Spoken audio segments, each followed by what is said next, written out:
Okay. This video we will talking about the beam stiffness matrix based on the Timoshenko beam theory. That is it means that we including the transverse shear deformation. Last time we talking about the stiffness of the beam, Euler-Bernoulli beam, that the ratio of length to depth of the beam is large. But for the case that the case that this ratio is not large enough, so it means that is for the case of that is the is maybe like a short beam or the deep beam. The shear effect is maybe have to consider. Okay, that is we will found that when for the case of this, as the mentioned to the text, it's found that the length to span, if the length to span is less than if the length to span is greater than 8, okay, length to span is greater than 8, it means that the shear deflection, the effect of shear deflection is less than 5%. That's maybe in engineering sense we may neglect it. Okay, we may neglect it to for that case, but actually for the case of that, normally for the case of Euler-Bernoulli beam, when we design the beam, we normally use the ratio of L over H is greater than 10. Okay, that is the 10 to close to the Euler-Bernoulli beam assumption. But if we talking about the shear deformation, we will now let's consider from this picture. We will see that it has two effect for the deformation. That is the plane section.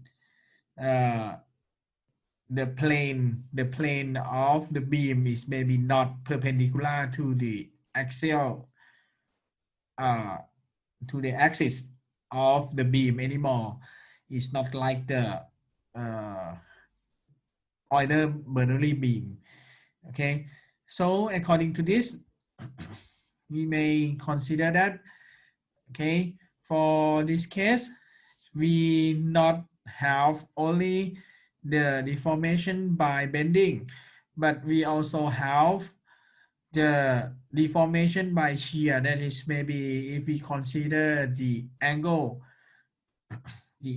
rotation, that is indicated by angle phi and angle beta. The angle phi is represent the rotation due to bending moment only, and beta is represent the rotation due to shear. Okay, so now we have two rotation depend on moment and depend on shear. Okay, so the for this case, if we consider the moment curvature relation, we may assume that the bending moment and curvature is maybe represented by this equation. This is m is equal to ei d phi by dx. That is represent the curvature of the curve, and the shear deformation for the shear force the shear force and shear deformation relate to each other by this equation.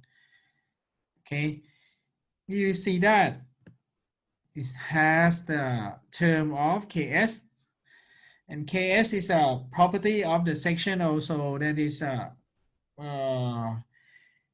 I recommend you to consult with the mechanics of material you may consult with the Gear and timoshenko mechanics of material, that is in the topic of the shear deformation. You see that for the rectangular cross section, we may find that Ks is equal to 1 over Fs.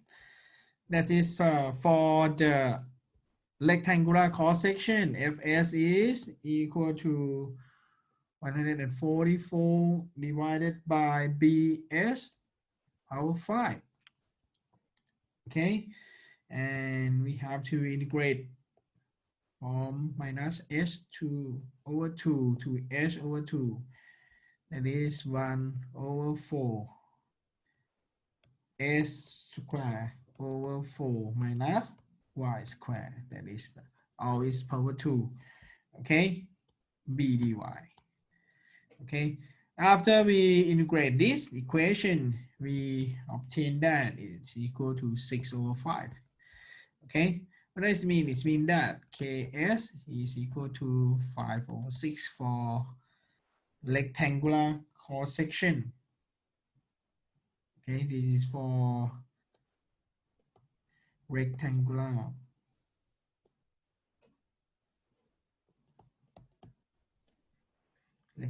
beam. Okay, as we obtain that Ks, it should be 5 over 6 like this. Okay, that is for the constant K, that is we mentioned to this equation. Okay, so from this we may adjust a little bit for the governing equation that we already derived for Euler-Bernoulli beam, but right now we have to include the shear effect. So we have the additional term of this. Okay, so after we have some derivation that we will not mention it too much here, so you may derive it by yourself by following this step. That is the text of Logan giving you in detail, and after that we assume the interpolation function also, that is the polynomial, and after that we can find the constant of polynomial of the assumed displacement function that we obtain like this, and do the same procedure for the internal force and nodal displacement. Okay, the relation between internal force and nodal displacement can be derived by this equation, and after we rearrange it into the metric form, we obtain this equation, right? And you see that it includes the term of G. What is G? G is equal to EI over KS AG. Okay, so according to this, if we define the angle sine, okay, the constant sine that is represented by this term, okay, that is equal to 12G over L square into this equation, we may obtain the stiffness matrix of the timoshenko beam. That's in terms of angles, in terms of the constant sine. Okay, like this. Okay, that's it may be easy to, if we compare with the conventional Euler-Bernoulli beam stiffness, we will see that it is very close. It just, if we talking about the constant sine is equal to 0, so it's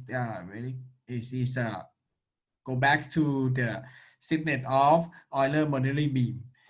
Okay, so then now we will continue to consider the example for the assemblies of beam stiffness metric that as we mentioned before, we talking about the element stiffness of Euler boundary beam and also for the timoshenko beam.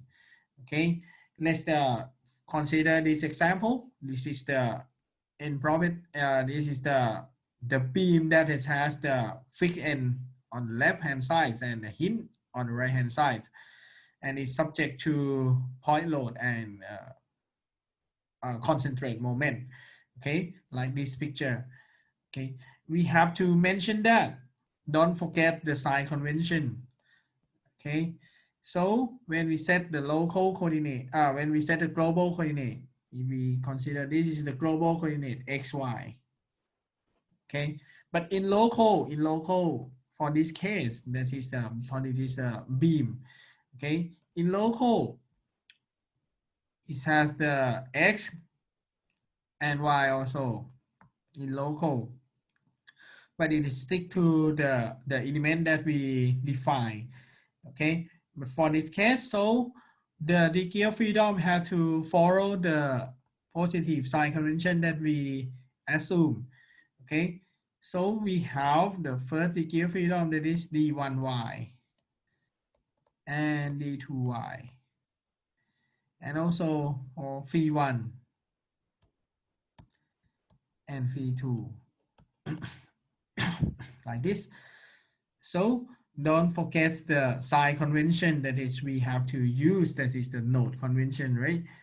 And for what, for the force, that is the related to the degree of freedom, for degree of freedom, that is the that's f1y, f2y, and also m1 and m2. Okay, and we have to use this sign convention to derive the element stiffness. Okay, so according to this, if we consider just this case, if we consider that the beam is long enough and the length to depth ratio is greater than 8, so we can use the Euler boundary beam theory for this problem. And for this case, we digitize it into be two element. That is maybe draw like this. This is the first one, this is the second one, and this is the node number 2. This is node number 1. This is node number 3. Okay, and we have to know that it should have d1y, d2y, and also d3y, and that it is compatible with f1y, f2y, and f3y. And also for moment and angular rotation, and the rotation, that is phi 1, phi 2, and also phi 3. Okay, so according to this, as we mentioned to the beam example like this, we have two elements. Okay, so we have the element stiffness for K1 and K2 like this, and we assemble these two element stiffness metric. We obtain this equation. We obtain this equation, and after that we apply boundary condition to this system. That is what? That is phi 1 equal to 0, right? You can cut off. And d1, that is equal to 0, cut off also. And d3, you can cut off. Okay. When we apply this boundary condition, it means that in the column, because it is equal to 0, right? This is the homogeneous boundary condition because this is 0. So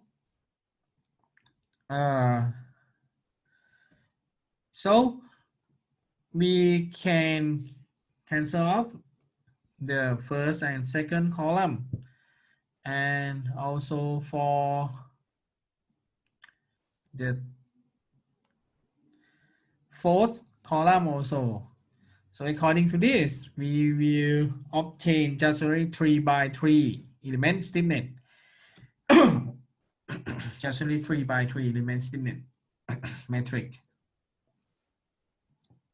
And if we substitute the applied force into this equation, we can solve for F2y.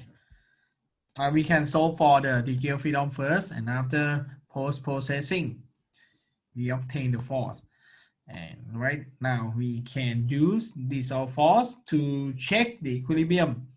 Okay, again, that is for the case of the assemble. It's just like the spring and the bar.